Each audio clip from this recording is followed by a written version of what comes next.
উদ্যোক্তা ভাই ও বোনেরা আসসালামু আলাইকুম। আশা করছি আপনারা সকলে ভালো আছেন। কৃষি প্রতিবেদন চ্যানেলের নতুন একটি পর্বে সকলকে জানাচ্ছি স্বাগতম। তো উদ্যোক্তা ভাই ও বোনেরা, আমরা কিন্তু গত একটি পর্ব দিয়েছিলাম যেটি নেত্রকোনা জেলার মদন উপজেলার কুঠুরিকোনা গ্রামের জান্নাত হাঁসের খামার এবং হ্যাচারি থেকে, যেটি ছিল তুষ ও হারিকেন পদ্ধতিতে হাঁসের বাচ্চা উৎপাদন নিয়ে।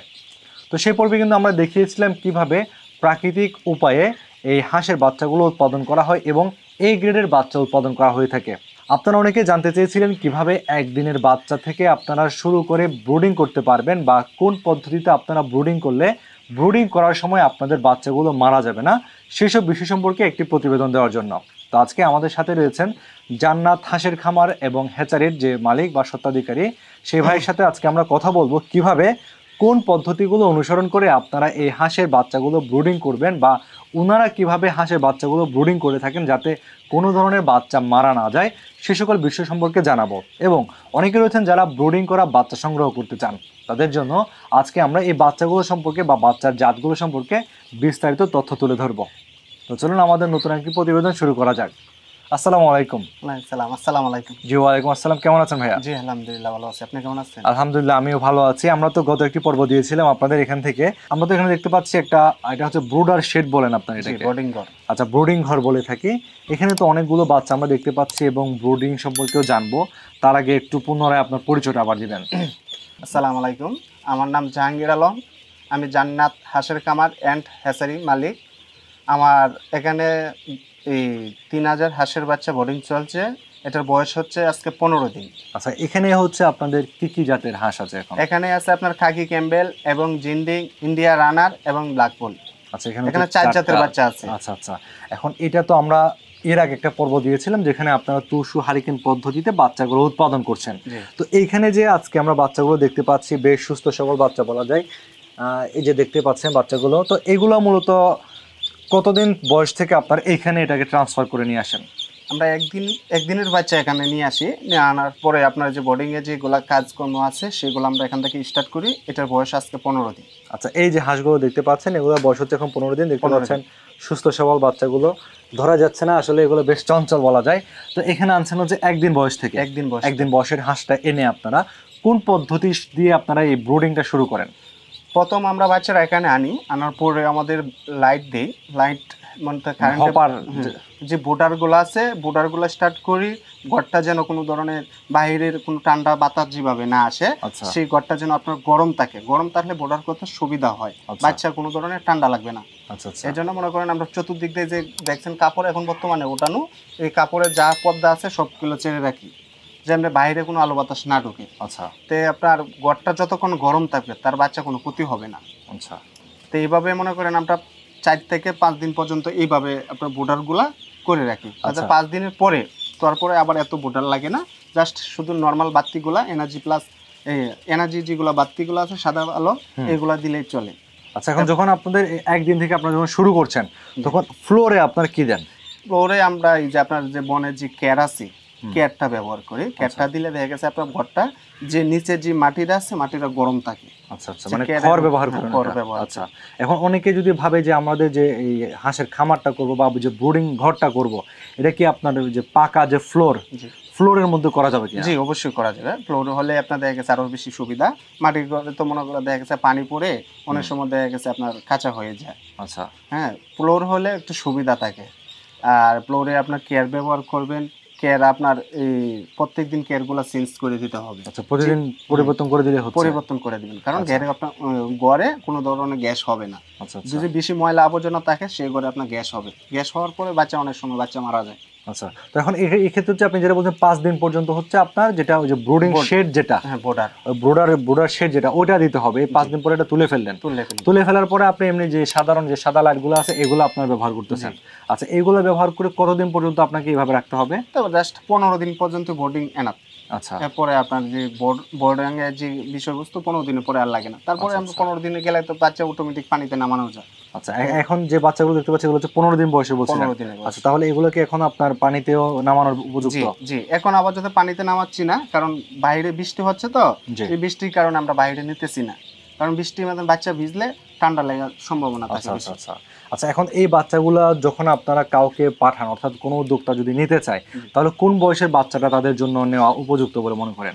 ধরেন যারা নতুন খামারি আছে, অনেক খামারি মনে করেন বোর্ডিং করতে পারে না, জি। বোর্ডিং এর বিষয়ে অনেক কিছু জানে না। হ্যাঁ, ধরেন বাচ্চাটা নিচে নেওয়ার পরে দেখা যাচ্ছে বোর্ডিং এর ক্ষেত্রে অনেক সময় বাচ্চা বোর্ডিং রীতিমতন হচ্ছে না, না হওয়ার কারণে বাচ্চা অনেক সময় মারা যায়। তো এই জন্য বলি, যারা নতুন খামারি, যারা জানেন না বোর্ডিং এর বিষয়, তারা 15 দিনের থেকে 20 দিন বয়সের বাচ্চাটা নিলে সবচেয়ে ভালো। আচ্ছা, মানে এই যে 15 দিনের যে বাচ্চাগুলো দেখতে পাচ্ছে, এই বাচ্চাগুলো অথবা আর একটু বেশি হতো 20 দিনের বাচ্চাগুলো নিলে ভালো হয়। ভালো। আর যদি যারা অভিজ্ঞ যারা রয়েছেন তারা চাইলে কিন্তু ব্রুডারের আগে জিরো মানে বাচ্চা নিতে পারবে। জিরো বাচ্চাগুলো নেওয়া যাবে। এখন এই বাচ্চাগুলো যখন আপনার কোথাও পাঠান, তখন মারা যাওয়ার কোনো সম্ভাবনা থাকে কিনা? না, এরকম ধরনের মারা যাওয়ার সম্ভাবনা খুবই কম। আচ্ছা, আপনারা ওইভাবে ব্যবস্থা করে তো পাঠান। এই যে আপনারা এখানে যে ব্রুডিংটা করেন, ব্রুডিং এর ক্ষেত্রে খাবারটা দিতে হয় কয় বেলা? খাবারটা আমরা 24 ঘন্টা বলতে আপনার এই 3 বেলা খাবার দিই। মানে এটা কি আপনার যখন একদিনে বাচ্চা থাকবে তখনই? জি, একদিনের বাচ্চা। ধরেন আপনি রাত্রে রাত্রে অনেকেই জানে না এই যে বোর্ডিং এর যে বিষয়টা হচ্ছে, ধরুন রাত্রে অনেক সময় দেখা গেছে সারা রাত্র খাবার দিয়ে রাখে। হ্যাঁ, তারপর খাবারটা দিতে হবে রাত 10টা থেকে 11টার ভিতরে। খাবারটা দিয়ে আপনার পানির যে পটগুলো আছে এগুলো উঠাইলে ফেলতে হবে, কারণ আপনার ঘরটা ভিজাবে না। হ্যাঁ, ঘরটা যদি ভিজে বাচ্চা তাহলে ঠান্ডা লেগে যাবে। তাহলে আপনি হিসাব করতে হবে রাত 12টা পর্যন্ত আমি খাবার দিব, এরপরে পানির পাত্র বা খাবার যা আছে টোটালি বন্ধ রাখবো, আচ্ছা পরে আবার সকালে আবার খাবার দিব। আচ্ছা আচ্ছা। এখন যেহেতু আমরা দেখতে পাচ্ছি আপনার এখানে বাচ্চা যেগুলো আছে এগুলো হচ্ছে 15 দিন বয়সের বাচ্চা বলছেন, তাহলে এগুলাকে খাবার দিতে হবে কয় বেলা এবং কি পরিমাণ দিতে হবে বাচ্চা প্রতি? ওইটা বাচ্চার প্রতি মনে করেন আপনার আপনার খাবার দিলেন সকালে, যখন আমি খাবারটা দিব সকালে খাবার দিতে হবে আপনার, এখানে বাচ্চা আছে আপনার 3000, এই ঘরে 3000 বাচ্চা আছে। 3000 বাচ্চারে আপনার সকালে এসে আমি দিব 10 কেজি বা 15 কেজি খাবার। আচ্ছা, এরকম হিসাব করে 10 কেজি খাবার দিব। এই 10 কেজি খাবার শেষ, আবার 2-3 ঘন্টা পরে আবার এইভাবে আবার খাবার দিব। তো মনে করেন সারাদিনে আমি আপনার 4 বার খাবার দিলেই না।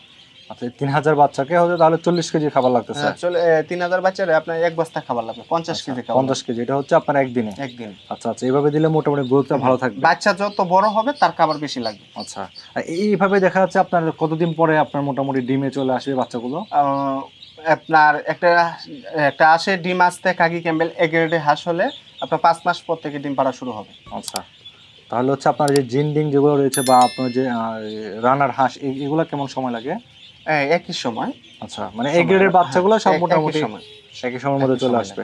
আচ্ছা, এখন যদি কেউ আপনাদের এখান থেকে বাচ্চা সংগ্রহ করতে চায়, আসলে তাদের জন্য আপনার কোনো গুরুত্বপূর্ণ কোনো পরামর্শ বা কোনো নির্দেশিকা আছে কিনা? অবশ্যই নির্দেশনা আছে বলতে এটাই, ধরেন এখন বর্তমানে আপনার ইউটিউবে ব্যবসায়ীদের অভাব নেই। মানে আমার প্রথম কথা হলো এটাই, কারণ আপনি এমন কোনো জায়গা থেকে বাচ্চা সংগ্রহ করবেন না যেটা মনে করে দেন আমাদের প্রতি যেমন কোনো ধরনের অভিযোগ আসে না।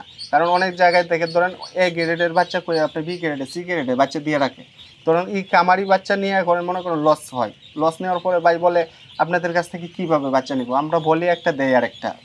তো এই জন্য বলি আপনারা যাদের কাছ থেকে বাচ্চাগুলো সংগ্রহ করবেন, একজন অভিজ্ঞতা এই কামারির কাছ থেকে সংগ্রহ করবেন, উনি আপনাকে বুঝ পরামর্শ দিবে এবং সর্বোচ্চ সহযোগিতার চেষ্টা করবে। এদের চিন্তা ভাবনা হচ্ছে দীর্ঘদিন ব্যবসা করার জন্য। আজকে আপনার একদিনের জন্য যারা ব্যবসা করে, এদের কথা হচ্ছে আমি একটা দিয়ে 2 টাকা হোক 5 টাকা হোক তাদের কাছ থেকে লাভ করলাম, লাভ করার পরে ওই খামারির কাছ থেকে আমি একবারই ব্যবসা শেষ করে দিলাম। কিন্তু এইভাবে ব্যবসা করলে বেশি দিন করা যাবে না, ব্যবসা করতে হবে স্থায়ীভাবে।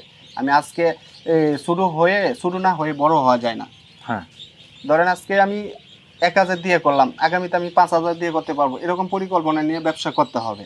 অনেক খামারিরা বলে ভাই আমি তো বাচ্চা নিলাম, আমাকে বলবো মহিলা বাচ্চা দেওয়ার কথা দিয়েছে আমাকে পুরুষ বাচ্চা, তাহলে এইগুলা ব্যবসা বেশি দিন করা যায় না। সেই জন্য বলি আপনার ব্যবসা করতে হবে, সৎ ব্যবসা করতে হবে, নীতি ঠিক রাখতে হবে, মানুষের সাথে কথা কাজে সবগুলো ঠিক রাখতে হবে। তো এখন আপনারা তো সারা বাংলাদেশে বাচ্চাগুলোকে ডেলিভারি দিচ্ছেন? জি, আচ্ছা, এখন এটা মানে কোন ভাবে বা কোন পদ্ধতিতে পাঠাচ্ছেন এটা? ধরেন আমাদের এখানে পরিবহনের ব্যবস্থা আছে, যদি কেউ অল্প করে নিতে চায় তাহলে বাসের ব্যবস্থা আছে, আমরা বাসে মালগুলা প্যাকেটিং করে উঠায় দিয়ে রাখি, তারপরে আপনার সুপারভাইজার বা কন্ট্রাক্টরের নাম্বার দিয়ে রাখি, ওদের সাথে যোগাযোগ করে যার যে মন্তব্য তাই সেই জায়গায় মাল নামায় রাখি। আচ্ছা আচ্ছা। এছাড়া আপনার যদি বেশি করে কেউ নেয়, দেখা গেছে আপনার 1000 বা 2000 করে বোর্ডিংয়ের বাচ্চা নিচ্ছে, সেই জায়গায় পিক আপ আছে, পিক আপে মাল পাঠানোর জন্য সুযোগ সুবিধাও ভালো আছে। আচ্ছা, ওরা যাত্রীর বাড়ির মন্তব্যে গিয়ে মাল পৌঁছায় দিয়ে আসবে।